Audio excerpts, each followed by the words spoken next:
Olá, boa tarde. Você acompanha agora as principais reportagens da semana. As consequências das chuvas de um estado que é o maior produtor de arroz do Brasil começam a ser calculadas e devem afetar o país todo.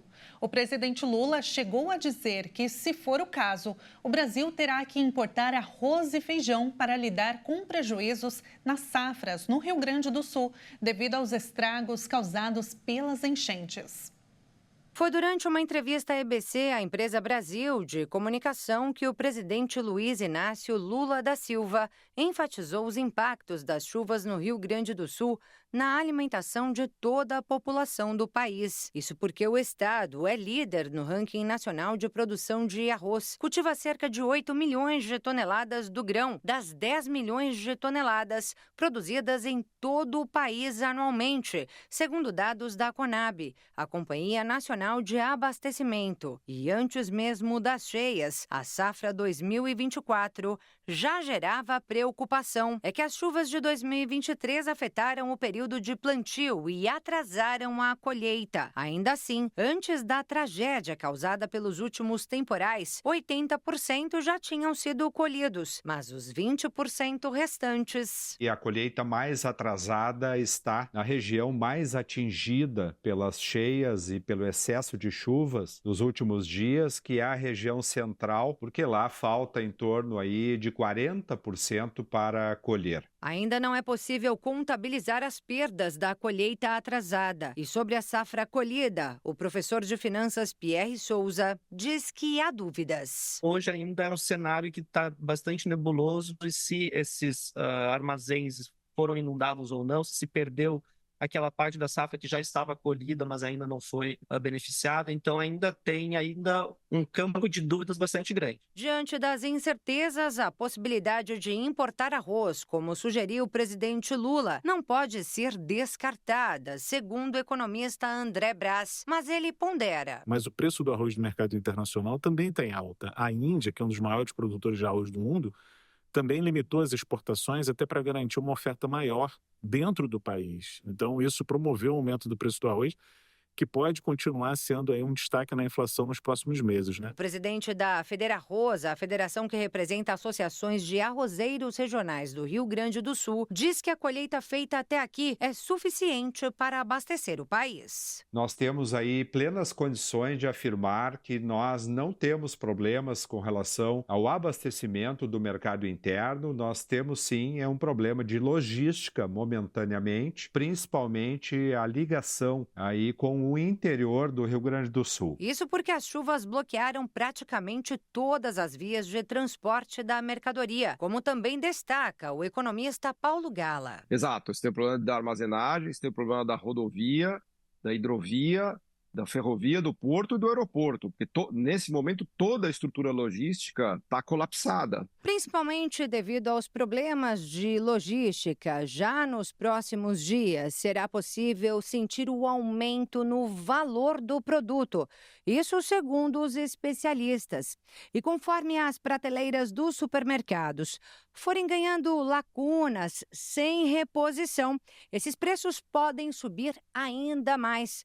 Os economistas ainda alertam para a possibilidade de algumas regiões do país enfrentarem desabastecimento desse que é um dos principais alimentos na mesa de qualquer brasileiro. Basta lembrar o que aconteceu, por exemplo, na greve dos caminhoneiros, né, quando começou a faltar alimento em São Paulo. Né? São Paulo é muito dependente da produção de alimentos do sul do país, tanto do Rio Grande do Sul, quanto de Santa Catarina, quanto do Paraná. Né? Então, a consequência vai ser bastante dura para a gente e deve afetar o abastecimento de arroz e de feijão, sem dúvida, né? Mas a situação do feijão é menos crítica. Os principais estados produtores desse alimento são Paraná, Minas Gerais, Goiás, Mato Grosso e São Paulo. O Rio Grande do Sul também cultiva, porém as possíveis perdas por lá podem ser supridas pelo plantio de outras regiões. Mas os impactos serão sentidos em outra parte da lavoura gaúcha. O Rio Grande do Sul é responsável por uma importante fração da safra agrícola de trigo, milho e soja. soja, cujos preços também devem subir, como reação à escassez gerada pelos estragos causados pelas chuvas, contaminando inclusive os preços de outros produtos que dependem desses grãos. A criação de animais, como aves e a produção de ovos também, a criação de suínos, né, tudo isso demanda rações que podem ter seus preços elevados em função desse problema climático. Então, é um problema, não é um problema trivial, é um problema grande que pode sim afetar muito, né, a economia do Estado e também a economia nacional. E os supermercados de algumas regiões do Brasil começaram a limitar a venda de produtos, principalmente o arroz. O principal motivo é o medo que a situação no Rio Grande do Sul possa afetar o abastecimento. Essa limitação está acontecendo principalmente nos mercados de São Paulo, Minas Gerais e Paraná. Apesar disso, não há o desabastecimento de arroz no Brasil. A medida é apenas para evitar a falta do alimento e atender o maior número de pessoas possível, principalmente no Rio Grande do Sul. Essa foto foi feita em um mercado e mostra que o local está permitindo a venda de 5 pacotes por cliente. O receio se deve ao fato do estado gaúcho ser o maior produtor de arroz do Brasil. Eles são responsáveis por 70% da produção do grão no país. E por causa das chuvas, as plantações e armazéns de arroz foram alagados. Os trechos rodoviários também estão fechados, o que dificulta o abastecimento do estoque na região. Outra medida que está sendo estudada é importar o arroz. A Conab, que é a Companhia Nacional de Abastecimento, afirmou que vai comprar o produto já industrializado e empacotado no mercado internacional. A companhia pretende comprar 75 mil toneladas do produto. E a Federação de Produtores de Arroz do Rio Grande do Sul garante que o abastecimento não será interrompido. E o consumidor, será que está preocupado com essa situação? Sim, me preocupa porque assim, o arroz e o feijão são os principais alimentos que tem que ter na mesa da população, né? Então eu me preocupo sim. Eu acho que tem que ter, não pode esse aumento abusivo que está tendo, é um absurdo. A gente se preocupa sim, mas o medo de faltar não, porque da mesma maneira que os acontecimentos evoluíram na questão do medo das pessoas não ter o alimento na mesa, eu acho também que essa situação, esse momento vai passar. A gente se vira com um pãozinho, com outras mercadorias, entendeu? Mas de aumentar, se eles aumentarem, é o governo que está fazendo essa ignorância. E agora a gente fala de saúde, porque o Colégio Americano de Cardiologia alerta para aumento de risco cardiovascular feminino no climatério, ou seja, na passagem da fase reprodutiva para não reprodutiva, que inclui a menopausa. Os pesquisadores responsáveis pelo estudo enfatizaram a importância de reconhecer precocemente os sinais de doença cardíaca. Isso acontece fazendo rastreamento por meio de um exame chamado score de cálcio coronariano. Trata-se de uma tomografia computadorizada que detecta e quantifica calcificações presentes nas artérias coronárias, que são os vasos responsáveis pela irrigação sanguínea do coração. Quanto maior a quantidade de cálcio, maior o risco de infarto agudo do miocárdio. Agora, por que no climatério a mulher precisa se preocupar mais com o coração? A cardiologista Nina Azevedo explica. Isso é uma coisa pouco difundida, né? A saúde cardiovascular da mulher vem sendo estudada e mais aprofundada nos últimos anos, porque o coração da mulher não é igual ao do homem, tanto anatomicamente ali de constituição, tamanho de artéria, espessura de artéria, quanto em relação aos hormônios, né? Nós temos outros hormônios. Então, o estrogênio, que é um dos grandes hormônios aí que a gente acaba parando de produzir durante a menopausa, ele é um hormônio que traz uma vasodilatação, ele aumenta o tamanho, o calibre das nossas artérias. Isso faz com que o sangue flua mais facilmente e a gente tenha menos chances de desenvolver a hipertensão e as doenças cardiovasculares no período fértil. Quando a gente entra na menopausa, que esse hormônio para de ser produzido, a gente perde essa cardioproteção e, infelizmente, a gente fica mais propensa aí a desenvolver hipertensão e as outras doenças do coração. É isso, portanto, a recomendação é fazer visitas periódicas a um cardiologista, até mesmo antes do climatério, para manter a saúde do coração. Além disso, a cardiologista alerta para hábitos saudáveis de alimentação, de sono e, principalmente, a prática de atividades físicas, que são essenciais para um envelhecimento de qualidade, tanto para homens quanto para mulheres. Faz bem para a saúde do corpo e também da mente, principalmente nessa fase da pré-menopausa, quando as mulheres ainda enfrentam risco aumentado para um quadro de depressão, como mostrou uma outra pesquisa internacional. Os sintomas de um paciente submetido a um tratamento inédito contra o câncer continuam diminuindo. A mudança detectada em um exame apontou que ele conseguiu mais um passo em direção à cura, que só poderá ser confirmada daqui a 5 anos. Pessoal, tudo bem? Estou aqui celebrando mais um passo em direção à cura. Este vídeo acaba de ser postado pelo escritor e publicitário Paulo Peregrino, de 62 anos, em sua rede social. É o registro de mais uma vitória na guerra contra o câncer, iniciada em 2010. Naquele ano, a doença começou na próstata. Em 2018, um linfoma não Hodgkin foi identificado. Em 2019, um tumor no pescoço. E em 2021, um terceiro linfoma se alojou em um nervo da coluna. Por mais de uma década de luta, foram inúmeras sessões de quimioterapia e até um transplante de medula óssea sem sucesso. Em 2022, o escritor passou a viver à base de morfina e já estava em fase de cuidados paliativos quando uma esperança surgiu. Na época, um estudo revolucionário com terapia celular já estava em andamento aqui em São Paulo. No Brasil, a técnica é indicada apenas para pacientes com cânceres no sangue ou medula óssea, o tipo enfrentado por Peregrino na ocasião. Enquadrado nos critérios da pesquisa, ele tornou-se então o 14º paciente a receber o novo tratamento pelo SUS. É uma terapia em que você consegue modificar as células T, por isso que chama CAR T-cell, né, do T do inglês, porque são linfócitos T, em que você tira do paciente os linfócitos, faz uma terapia gênica desses linfócitos para que esses linfócitos possam se ligar às células do câncer. E a terapia por células CAR-T, ela se mostra muito eficaz em 3 tipos de câncer, que são os linfomas de células B, as leucemias linfoblásticas agudas de células B e o mieloma múltiplo. O estudo é realizado pela USP em parceria com a Unicamp, Instituto Butantan, Hospital Sírio-Libanês, Fundação de Amparo à Pesquisa do Estado de São Paulo, Conselho Nacional de Desenvolvimento Científico e Tecnológico e o Ministério da Saúde. Recentemente, durante a participação em um evento sobre o tema, a ministra da Saúde, Nízia Trindade, afirmou que o objetivo da pesquisa é fazer com que a terapia celular possa, no futuro, abranger mais doenças, chegando a toda a população pelo SUS.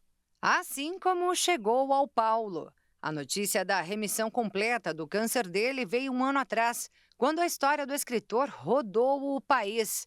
E agora, esta nova tomografia feita com contraste especial repetiu o resultado positivo do tratamento.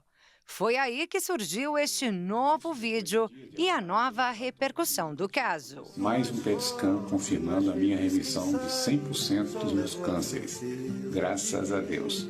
A resposta foi um grande presente para Paulo e também ao médico responsável pelo tratamento dele. O laudo saiu exatamente no dia do aniversário do Dr. Wanderson Rocha, meu médico. Coincidência? Não acredito nisso há muito tempo. Como disse ao Dr. Wanderson, é também o meu presente de aniversário para ele, ou seja, para nós. Parabéns. É isso aí.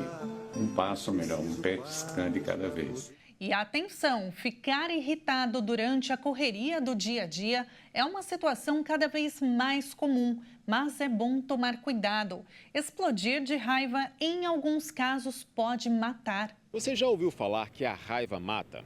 Sim, isso realmente pode acontecer. Um estudo publicado nesta semana no Journal of the American Heart Association propõe que passar raiva pode causar disfunções imediatas nos vasos sanguíneos, aumentando a vulnerabilidade de infarto e acidente vascular cerebral.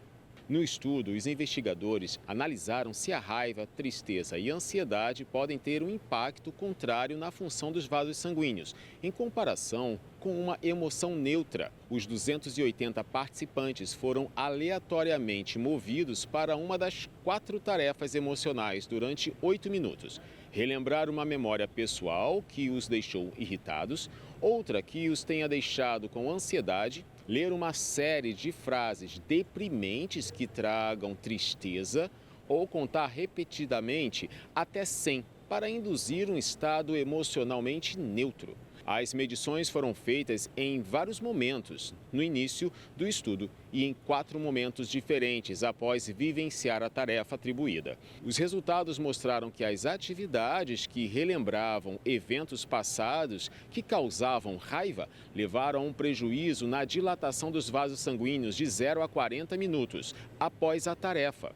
A deficiência não estava mais presente após esse tempo, mas, em contrapartida, não houve alterações estatisticamente significativas nos revestimentos dos vasos sanguíneos dos participantes em nenhum momento após vivenciar as tarefas emocionais de ansiedade e tristeza. Em abril, durante o encontro anual do Colégio Americano de Cardiologia, a Universidade Federal de Goiás apresentou resultados de um estudo com 100 pessoas, indicando que o contato com mensagens via WhatsApp, trazendo perdão e sentimentos de alegria, ajudavam a reduzir a pressão em pacientes hipertensos. Também seguindo essa linha, a Sociedade Brasileira de Cardiologia lançou um núcleo para debater as relações entre saúde cardiovascular e a saúde mental, reforçando ainda mais a importância do cuidado com o corpo e a alma. E a seguir, o programa Desenrola já beneficiou mais de 14 milhões de pessoas, com cerca de 51,7 bilhões em dívidas. E você vai ver também. Uma pesquisa registra o comportamento inédito de um orangotango utilizando plantas medicinais para se curar de uma ferida.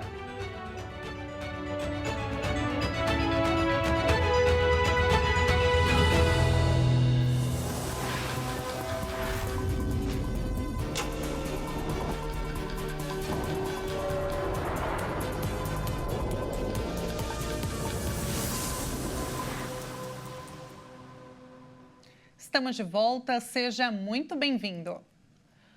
O relevo de Porto Alegre, o escoamento da água das chuvas e as marés de tempestade são alguns dos pontos fundamentais para compreender por que a região metropolitana da capital do Rio Grande do Sul está com um acúmulo de água que provoca enchentes. Porto Alegre está localizada em uma planície, um tipo de relevo bastante comum em áreas que ficam a poucos metros do nível do mar.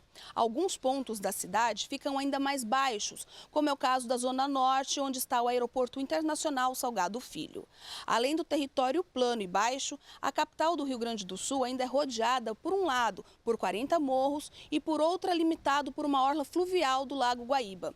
Este lago é a confluência de 5 rios principais. As águas destes rios vêm de regiões mais altas do estado, chegam ao Lago Guaíba e seguem para a Lagoa dos Patos e depois desaguam no Oceano Atlântico. Só que com as chuvas fortes e os rios cheios, o lago que passa por Porto Alegre está recebendo mais água do que o normal, ultrapassando a cota de inundação. Além disso, os ventos fortes têm formado as chamadas marés de tempestade, que fazem o nível do oceano crescer em até 2 metros, dependendo da praia. Isso impede que o excesso da água da chuva seja despejado no mar, fazendo com que fique empoçada, tanto na capital quanto em outros municípios ao redor. Com as chuvas incessantes e a velocidade do fluxo de água, o nível sobe em minutos e as cidades inteiras ficam submersas por horas. Em todo o estado, já são 397 municípios atingidos. Em um momento de turbulência como o atual, provocado pelas enchentes no estado gaúcho, não faltam tentativas de fraudes e golpes. Para tentar preservar os seus interesses e dos clientes, muitas empresas estão ampliando os gastos nos sistemas de segurança. Em um relatório da Visa, referente ao ano de 2023, o Brasil foi considerado o segundo país com o maior índice de fraudes. Estas questões preocupam as empresas que estão cada vez mais investindo na segurança para combater os criminosos. Um levantamento realizado pela Serasa Experian, onde foram entrevistadas 331 pessoas jurídicas dos diversos setores como comércio, serviços e indústria, indica que 58% das empresas têm preocupação com fraudes. Esse número sobe para 68% entre as grandes empresas, que dizem estar investindo em medidas de prevenção. Em relação às tentativas de fraudes, as empresas demonstraram maior receio com o vazamento de dados, tanto de clientes como da própria instituição, perdas financeiras e inadimplência, por exemplo. A pesquisa informou que as instituições consideram essenciais as análises dos documentos e as operações de cartão de crédito, o score dos clientes, pois servem para resguardar tanto o consumidor quanto a empresa. Sobre investimentos, o levantamento indica que a prioridade no ranking de atenção desse segmento subiu do 5º lugar em 2023 para a 3ª posição em 2024. A Serasa afirma que as empresas devem reconhecer a importância de se tornarem mais conscientes sobre fraudes. E a proteção é fundamental para trazer menos danos e riscos, além de assegurar as operações e os clientes. Dados do DataSUS revelam que o país enfrenta aumento de casos de herpes zoster.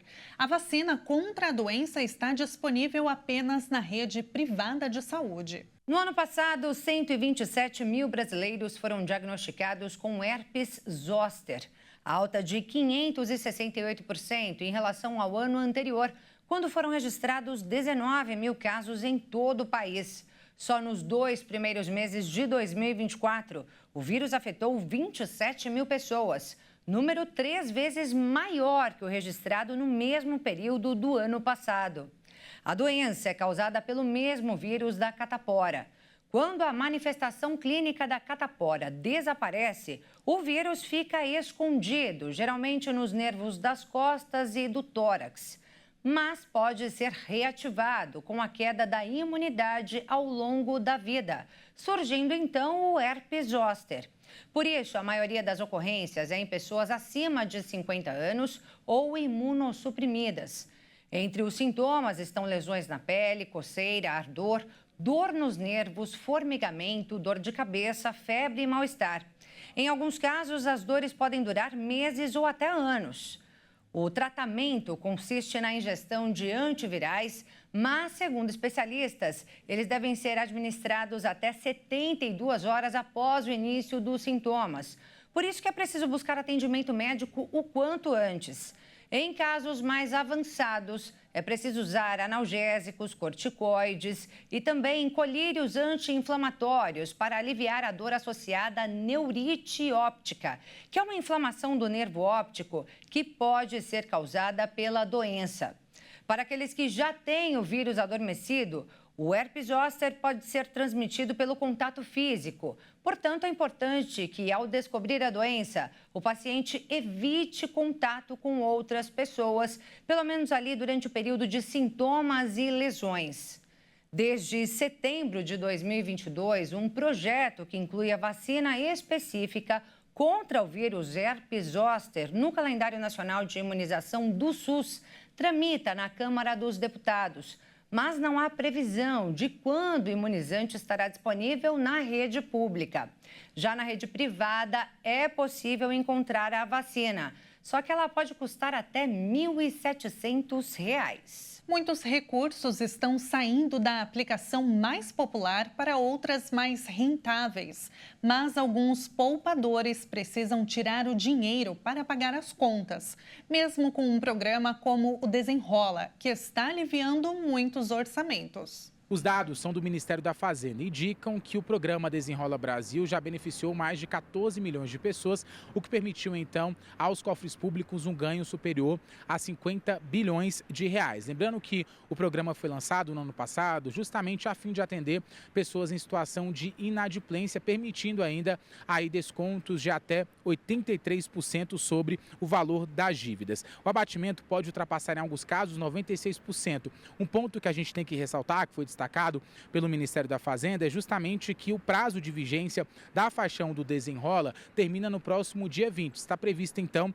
na segunda prorrogação. Essa data foi definida na segunda prorrogação do programa por meio da edição de uma medida provisória. A faixão contempla pessoas ali que recebem até 2 salários mínimos ou estejam cadastradas no CAD único, ou seja, o cadastro único engloba também dívidas que tenham sido negativas entre janeiro de 2019 a dezembro de 2022. A regra, no entanto, não prevê, no caso, que cada dívida não pode ultrapassar o valor atualizado de R$20 mil.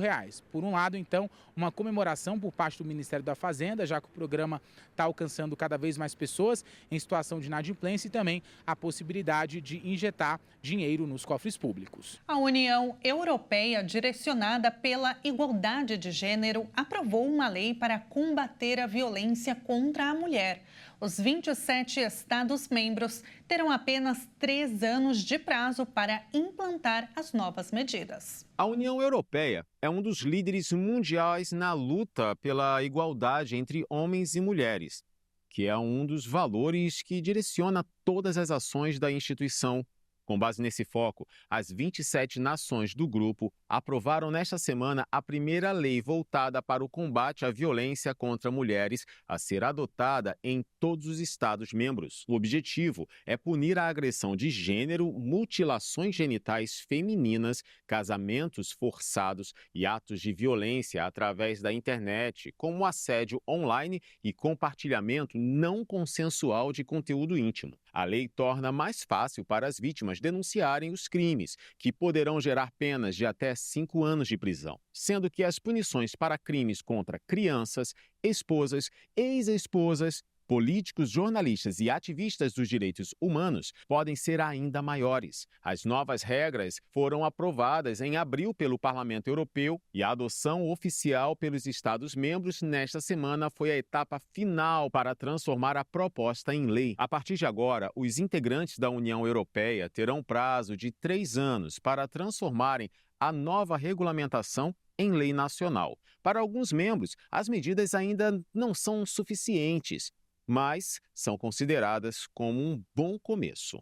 Esquecer 40 pizzas e 100 pastéis em um carro de aplicativo parece história de pescador, mas não é. Os itens estão em um levantamento feito pela Uber sobre o que os clientes deixam para trás depois da viagem. Segundo o levantamento divulgado anualmente pela empresa Uber, que lidera o setor de transporte por aplicativo, os passageiros de Itajaí e Florianópolis, em Santa Catarina, foram os que mais esqueceram objetos nos veículos em todo o país. A empresa considerou dados proporcionais das cidades no ano de 2023 para chegar ao levantamento. Brasília ocupa o 3º lugar e, como novidade no top 10, é a entrada de Santos, em São Paulo, que se junta a Itajaí como os 2 únicos municípios do ranking que não são capitais. Assim como no ano de 2022, os itens mais esquecidos pelos brasileiros foram mochilas, bolsas, seguidos de aparelhos celulares e câmeras. Roupas e guarda-chuvas aparecem em 3º e 4º lugar, respectivamente. De acordo com a empresa, alguns itens inusitados já foram deixados para trás pelos passageiros, como uma medalha olímpica, 40 pizzas, um cento de pastel e até uma varinha do famoso filme Harry Potter. Assim como aconteceu nas análises anteriores, os esquecimentos ocorreram com mais frequência nos dias próximos às festas de final de ano. Os dias 16, 22 e 23 de dezembro do ano passado formaram o top 3 das datas do ano. E caso você tenha perdido algum item durante a viagem de aplicativo, a melhor forma é entrar em contato diretamente com o motorista por telefone. Mas se o objeto perdido for o próprio celular, o passageiro pode acessar a conta por outro dispositivo ou por um computador. Neste caso, uma taxa de devolução é cobrada, que é repassada integralmente ao motorista. Uma lei aprovada pela Câmara dos Deputados vai garantir às pessoas com necessidades especiais o tratamento da ecoterapia, que utiliza cavalos. Quem vai dar atendimento é o SUS. Agora falta a votação do Senado. Segundo o Ministério da Saúde, a ecoterapia pode passar a fazer parte do tratamento de muitos pacientes do país. A atividade é também conhecida como terapia assistida por cavalos e utiliza os animais para o desenvolvimento biológico e social de pessoas com deficiência e necessidades especiais. O projeto de lei foi aprovado nesta semana na Câmara dos Deputados e prevê que o SUS ofereça a terapia por indicação médica e fisioterápica. O texto autoriza que unidades façam ajustes com entidades públicas ou privadas por meio de contrato, convênio e termos de cooperação para a prestação do serviço. O tratamento é indicado para casos clínicos de doenças genéticas, neurológicas, ortopédicas e musculares, sequelas de traumas de cirurgia, doenças mentais e distúrbios psicológicos e de aprendizagem. Os pacientes são incentivados a interagir com o animal e estabelecer cuidados, além de praticar a montaria. As atividades contribuem para o desenvolvimento da força muscular, relaxamento, conscientização do próprio corpo, além de melhorar os aspectos cognitivos e psicológicos. Caso a lei seja aprovada, a saúde terá 60 dias para regulamentar o tema, que entrará em vigor 180 dias após a data da publicação. Utilizar plantas apontadas como medicinais é uma prática comum. Losna ou boldo para digestão, camomila ou cidreira para acalmar e por aí vai. O que surpreende é ver um orangotango pegando uma planta e extraindo o suco para curar uma ferida. Difícil saber quem foi que receitou. Racos, um orangotango macho de Sumatra, surpreendeu os cientistas de um centro de pesquisa na Indonésia ao tratar de uma ferida sozinho, apenas mastigando as folhas de uma planta trepadeira chamada acar kuning e aplicando repetidamente entre o suco delas no próprio ferimento. O comportamento chamou a atenção dos pesquisadores por apresentar o primeiro relato de gerenciamento ativo de feridas com uma planta biologicamente ativa por uma espécie de grande primata. E acredita-se que a descoberta pode abrir portas para entender um pouco mais sobre o comportamento desses animais no ambiente selvagem. A equipe suspeita que Racos teria se ferido em uma briga com outro orangotango macho e acredita-se também que ele usou a planta intencionalmente para tratar a ferida. O foco agora está em descobrir como o primata adquiriu esse conhecimento. Já foram consideradas diversas possibilidades, entre elas que ele tenha aprendido essa técnica com outros orangotangos na área onde ele nasceu. Outra possibilidade é que ele tenha aprendido sozinho, acidentalmente,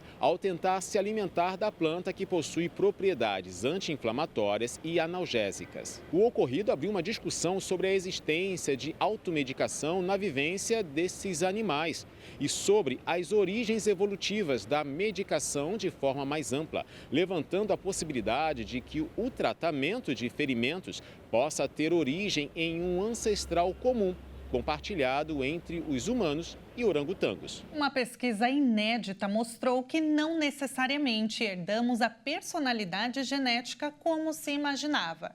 Às vezes, você tem uma maior semelhança com um estranho do que com os seus próprios pais. Tal pai, tal filho. Em quase todos os idiomas, existe uma forma deste ditado. Muitos acreditam que até fazem julgamentos sobre as pessoas com base nos próprios pais. Mas quando se trata de personalidade e comportamento, a herança não é tão precisa quanto pensamos. Segundo a Escola de Filosofia, Psicologia e Ciências da Linguagem da Universidade de Edimburgo, na Escócia, e da Universidade de Tartu, na Estônia, similaridades no comportamento entre pais e filhos são menos significativas do que imagina. É até provável que a criança compartilhe traços da personalidade com os genitores do que com um completo estranho, por exemplo. Mas é impossível prever de forma precisa como um indivíduo vai pensar, sentir ou agir a partir dos pais biológicos. Os pesquisadores afirmam que os genes transmitidos aos filhos não são suficientes para tornar semelhantes a maioria dos traços de personalidade com o genitor. Como base de estudos, os cientistas recrutaram cerca de 2.500 pessoas do Estonian Biobank, uma grande coleção de informações de saúde de voluntários de todo o país. Cada indivíduo tinha parentesco com outro voluntário da pesquisa. Os participantes relataram os níveis de 5 traços de personalidade, como abertura,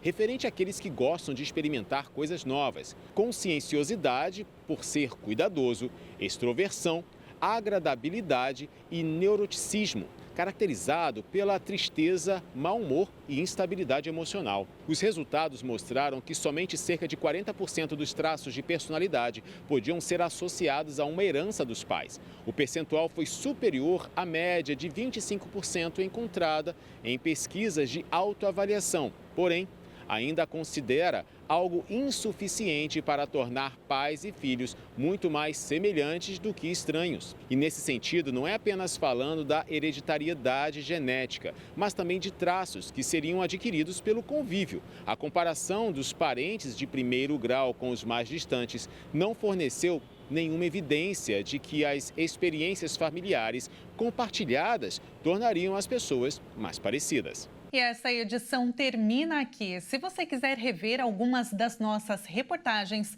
é só acessar o canal Hit Notícias no YouTube. Muito obrigada pela sua companhia e até mais.